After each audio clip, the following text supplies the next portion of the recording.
নমস্কাৰ মই মজিদ বন্ধুসকল বলগতে চামক আজি 9টা গুৰুত্বপূৰ্ণ খবৰ। প্ৰথমটো খবৰ ৰাজ্যৰ লাখ লাখ মুছলমান লোকলৈ ভাল খবৰ। কাইলৈ অৰ্থাৎ 2 মাৰ্চৰ পৰা অসমত আৰম্ভ হ'ব পবিত্ৰ ৰমজান মাহ। অৰ্থাৎ 2 মাৰ্চত হ'ব ৰমজানৰ প্ৰথমটো ৰোজা। এই ঘোষণা কেন্দ্ৰীয় হিলাল কমিটি অসমৰ।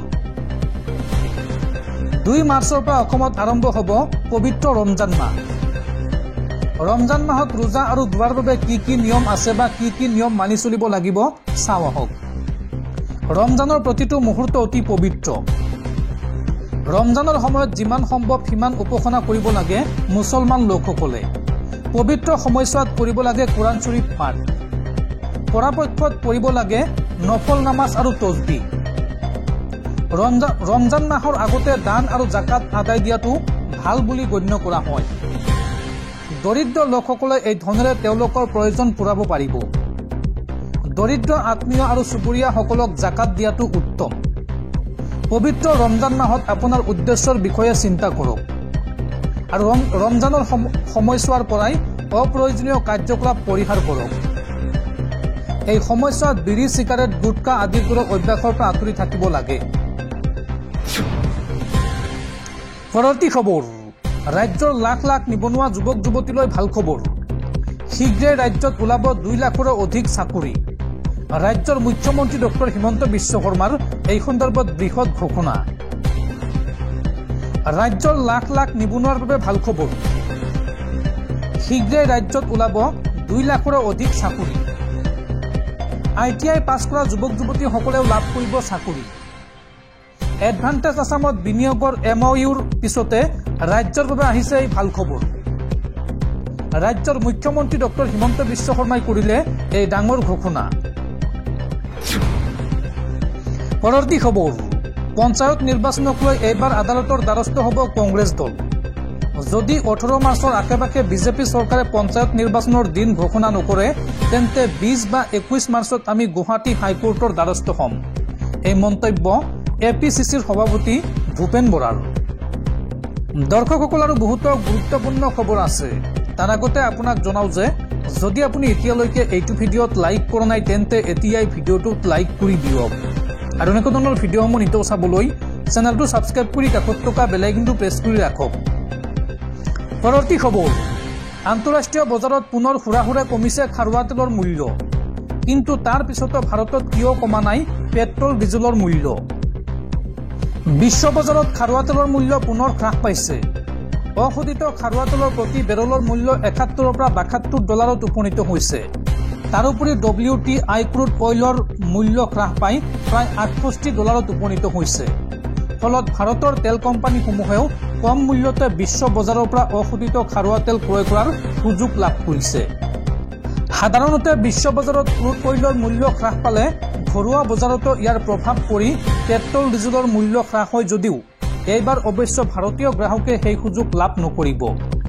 ডলাৰৰ বিপৰীতে টকাৰ মূল্য ইতিহাস সৃষ্টি কৰি সৰ্বকালৰ সৰ্বনিম্ন স্থানত উপনীত হোৱাৰ বাবেই বিশ্ব বজাৰত খাৰুৱা তেলৰ মূল্য হ্ৰাস পোৱাৰ পাছতো ভাৰতৰ ঘৰুৱা বজাৰত গ্ৰাহকক কম মূল্যৰ সুবিধা প্ৰদান কৰিব নোৱাৰিব বুলি বিশেষজ্ঞসকলে দাবী কৰিছে।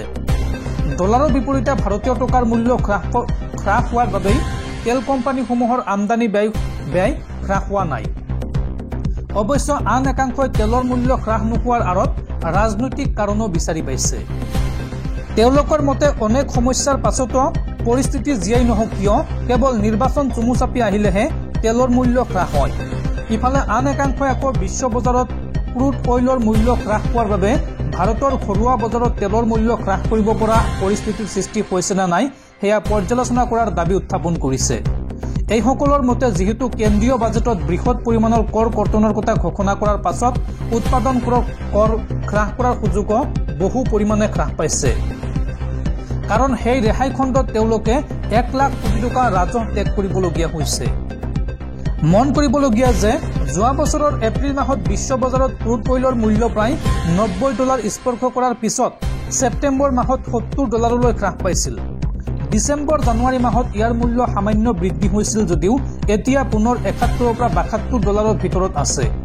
এই দীঘলীয়া সময়ত এনে উত্থান পতনৰ মাজতো ভাৰতত কেৱল লোকসভা নিৰ্বাচনৰ সময়ত প্ৰতি লিটাৰ পেট্ৰল ডিজেলত 2 টকা হ্ৰাস কৰাৰ বাহিৰে বেলেগ কোনো পৰিৱৰ্তন নহল। একাংশ অৰ্থনীতিবিদে ইয়াৰ বাবে ডলাৰৰ বিপৰীতে টকাৰ মূল্য হ্ৰাস হোৱাৰ বিষয়টোকে প্ৰধানকৈ জগৰীয়া কৰিছে। তেওঁলোকৰ মতে যদিও খাৰুৱা তেলৰ মূল্য ডলাৰত হ্ৰাস পাইছে, তাৰ বিপৰীতে কিন্তু প্ৰতি ডলাৰত ভাৰতীয় টকাৰ মূল্য হ্ৰাস পাইছে। ভাৰতীয় টকা প্ৰতি ডলাৰৰ বিপৰীতে 86ৰ পৰা 87লৈ হ্ৰাস পাইছে। ফলত লাভ লোকচানৰ হিচাপতো ইয়াৰ প্ৰভাৱ পৰিছে। ইফালে সদনৰ খৰচো একে আছে। টকাৰ মূল্য হ্ৰাস হোৱাৰ বাবে খাৰুৱা তেল কোম্পানীসমূহৰ আমদানি ব্যয় বৃদ্ধি হৈছে।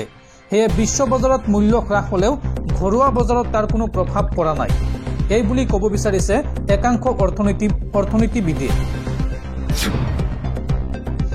পৰৱৰ্তী খবৰ, জাগুনৰ অসম অৰুণাচল সীমান্তত উগ্ৰপন্থী সংগঠন আলফা স্বাধীনৰ 2 কেডাৰক গ্ৰেপ্তাৰ। আলফাৰ শিবিৰৰ পৰা 2 কেডাৰৰ পলায়নৰ খবৰ অহাৰ পিছতে আৰক্ষীয়ে চলাইছিল অভিযান। আৰু তিনিচুকীয়া আৰক্ষীৰ অভিযানত গ্ৰেপ্তাৰ কৰা হয় নিপু অসম আৰু নৱজিৎ অসমক। আৰু দুৱৰে পৰা বৃহৎ পৰিমাণৰ মাৰণাস্ত্ৰ জব্দ কৰিছে আৰক্ষীয়ে। পৰৱৰ্তী খবৰ, সাৱধান ৰাজ্যবাসী, পৃথিৱীৰ মানচিত্ৰৰ পৰা নোহোৱা হৈ যাব নেকি অসম তথা উত্তৰ পূৰ্বাঞ্চল। ইটোৰ পিছত সিটো ভূমিকম্পই জোকাৰিছে অসম তথা উত্তৰ পূবক। আৰু এইবাৰ পুনৰ ৰিক্টাৰ স্কেলৰ 4.4 প্ৰাবল্যৰ ভূমিকম্পই জোকাৰি গ'ল উত্তৰ পূৰ্বাঞ্চল। উত্তৰ পূবক জোকাৰিছে ইটোৰ পিছত সিটো ভূমিকম্পই। চুবুৰীয়া ৰাজ্য অৰুণাচলত অনুভূত ভূমিকম্পৰ জোকাৰণি। ৰিক্টাৰ স্কেলত এই ভূমিকম্পটোৰ প্ৰাবল্য আছিল 4.4। 3:35 অনুভূত হয় এই ভূমিকম্পৰ জোকাৰণি। টাৱাঙৰ পৰা পূবত ভূমিকম্পৰ উৎপত্তিস্থল আছিল। উল্লেখযোগ্য যে মাত্ৰ 2 দিন পূৰ্বে 5.1 প্ৰাবল্যৰ ভূমিকম্পই জোকাৰিছিল সমগ্ৰ অসমক। আৰু এটা প্ৰশেকত 10টাকৈ শক্তিশালী ভূমিকম্পই জোকাৰিলে উত্তৰ পূবক। দেশৰ ভিতৰতে সবাতোকৈ ভূমিকম্প প্ৰবণ অঞ্চল হিচাপে চিহ্নিত হৈছে উত্তৰ পূব। ভূমিকম্পৰ বাবে স্পৰ্শকাতৰ চিছমিক জন 5ত আছে অসম তথা উত্তৰ পূব। ভূগৰ্ভৰ হিমালয়ান প্লেট আৰু বাৰ্মা প্লেটে চাপৰ সৃষ্টি কৰিছে অসম তথা উত্তৰ পূবত। দশক ধৰি পৰি অহা এই চাপে স্পৰ্শকাতৰ কৰিছে উত্তৰ পূবক, যাৰ পৰিপ্ৰেক্ষিতত উত্তৰ পূবত সম্ভাৱ্য বৰ ভূঁইকঁপৰ সম্ভাৱনা দাবী কৰিছে বিশেষজ্ঞসকলে। আৰু বাৰে বাৰে আহি থকা ভূমিকম্পই বিশেষজ্ঞৰ এই দাবী সঁচা হোৱাৰ দিছে নেকি ইংগিত। পৰৱৰ্তী খবৰ, ৰাজ্যৰ ক্ৰিকেট প্ৰেমীলৈ ভাল খবৰ। গুৱাহাটীত অনুষ্ঠিত হ'ব IPLৰ মেচ। আৰু গুৱাহাটীত হ'বলগীয়া IPL মেচৰ টিকট উপলব্ধ হ'ব আজিৰ পৰা। RR বনাম CSKৰ মেচৰ টিকট উপলব্ধ হ'ব আজিৰ পৰা। বুক মাই শ্ব'ৰ জৰিয়তে 30 মাৰ্চৰ খেলৰ বাবে কৰিব পাৰিব টিকট বুকিং। অনুৰাগীসকলে অৰ্থাৎ ক্ৰিকেট প্ৰেমীসকলে 1600 টকাৰ পৰা আৰম্ভ কৰি পচন্দ অনুসৰি টিকট বুকিং কৰিব পাৰিব। আৰু বুক মাই শ্ব'ৰ জৰিয়তে আজিৰ পৰা বুকিং কৰিব পাৰিব এই টিকটসমূহ। পৰৱৰ্তী খবৰ, শিক্ষক নিযুক্তিক লৈ গুৱাহাটী উচ্চ ন্যায়ালয়ৰ গুৰুত্বপূৰ্ণ ৰায়দান। বিজ্ঞান শাখাত স্নাতক উত্তীৰ্ণ শিক্ষকৰ বাবে আহি গ'ল সুখবৰ। বিজ্ঞান শাখাত স্নাতক শিক্ষকে লাভ কৰিব হাইস্কুলৰ প্ৰধান শিক্ষক পদৰ যোগ্যতা। বিজ্ঞান শাখাৰ স্নাতক শিক্ষকে লাভ কৰিব হাইস্কুলৰ প্ৰধান শিক্ষক পদৰ যোগ্যতা। শিক্ষক নিযুক্তিক লৈ ডাঙৰ ৰায় গুৱাহাটী উচ্চ ন্যায়ালয়ৰ। বিজ্ঞান শাখাত স্নাতক উত্তীৰ্ণ শিক্ষকৰ বাবে আহি গ'ল সুখবৰ। আদালতৰ নিৰ্দেশৰ পিছতে প্ৰধান শিক্ষক পদৰ সেৱা বিধি সলনি। 2023 বৰ্ষৰ পৰা স্থগিত হৈ আছিল প্ৰধান শিক্ষক পদৰ নিযুক্তি প্ৰক্ৰিয়া। আৰু স্থগিতাদেশ উঠাই লোৱাৰ পিছতে ডাঙৰ ৰায় আদালতৰ। পৰৱৰ্তী খবৰ, 800 কোটি টকা ব্যয় সাপেক্ষে অসমত নিৰ্মাণ কৰি থকা হৈছে টুইন টাৱাৰ। আৰু ইতিমধ্যে সম্পন্ন হৈছে 60% কাম।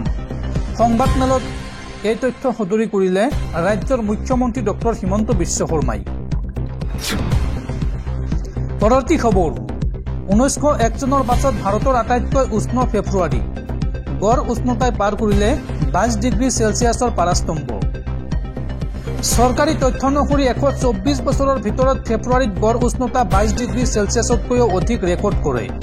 প্ৰথমবাৰৰ বাবে সমগ্ৰ দেশৰ গড় নিম্নতম উষ্ণতা 15 ডিগ্ৰী সেলসিয়াছৰ ওপৰত ৰেকৰ্ড কৰা হৈছে, যেটো এতিয়ালৈকে ৰেকৰ্ড কৰা আটাইতকৈ সৰ্বোচ্চ উষ্ণতা।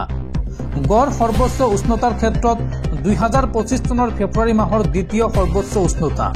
2023 চনৰ ফেব্ৰুৱাৰী মাহটোৰ ঠিক পাছতেই এই মাহটো লিপিবদ্ধ কৰা হৈছে। পৰৱৰ্তী খবৰ, এটাৰ পিছত আন এটা প্ৰাকৃতিক দুৰ্যোগৰ কবলত দেশ। এইবাৰ হিমস্খলনৰ ফলত উত্তৰাখণ্ডত জীৱন্তে বৰফৰ মাজত পুত গ'ল 57 জনকৈ শ্ৰমিক। এটাৰ পিছত আন এটা প্ৰাকৃতিক দুৰ্যোগৰ কবলত দেশ। ভূমিকম্প, ভূমিস্খলন আৰু হিমস্খলনৰ তাণ্ডৱ দেশত। উত্তৰাখণ্ডত এইবাৰ হিমস্খলনে লৈছে ভয়ংকৰ ৰূপ। ভয়াৱহ হিমস্খলনত পুত গ'ল 57 গৰাকী শ্ৰমিক। উত্তৰাখণ্ডৰ ভাৰত চীন সীমান্তৰ চামোলি জিলাত প্ৰচণ্ড তুষাৰপাত। প্ৰচণ্ড তুষাৰপাতৰ ফলত শুভ্ৰ দৰিচাৰা আৱৰি ধৰিছে বিস্তীৰ্ণ অঞ্চল। মুঠ 57 গৰাকী শ্ৰমিকৰ সংকটজনক অৱস্থাত উদ্ধাৰ কৰা হৈছে। আৰু এতিয়াও এই ভয়াৱহ হিমস্খলনত সমাধিস্থ হৈ আছে 41 গৰাকী লোক। বৰ্তমানে উদ্ধাৰকাৰী দলে চলাই আছে উদ্ধাৰ অভিযান। আৰু উত্তৰাখণ্ডৰ এই শোকাবহ ঘটনাক লৈ সামাজিক মাধ্যমত প্ৰতিক্ৰিয়া দেশৰ গৃহমন্ত্ৰী অমিত শ্বাহৰ। পৰৱৰ্তী খবৰ, দেশবাসীলৈ আন এক উদ্বেগজনক খবৰ। ভাৰতৰ 140 কোটি লোকৰ মাত্ৰ 10%হে নিজৰ ইচ্ছামতে খৰচ কৰাৰ ক্ষমতা আছে।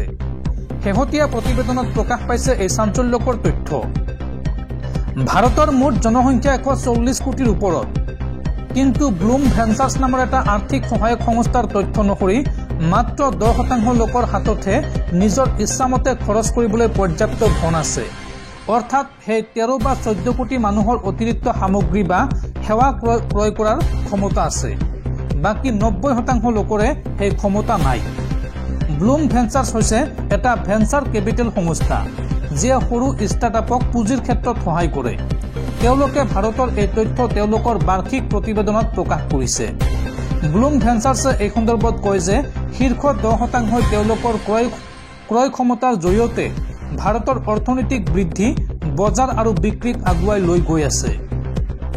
কিন্তু এই 10% ক্ৰমে বৃদ্ধি হোৱা নাই, মানে অধিক মানুহৰ ধন সম্পত্তি বৃদ্ধি হোৱা নাই, বৰং এই 10%ৰ ধন আৰু সম্পদহে বাঢ়িছে।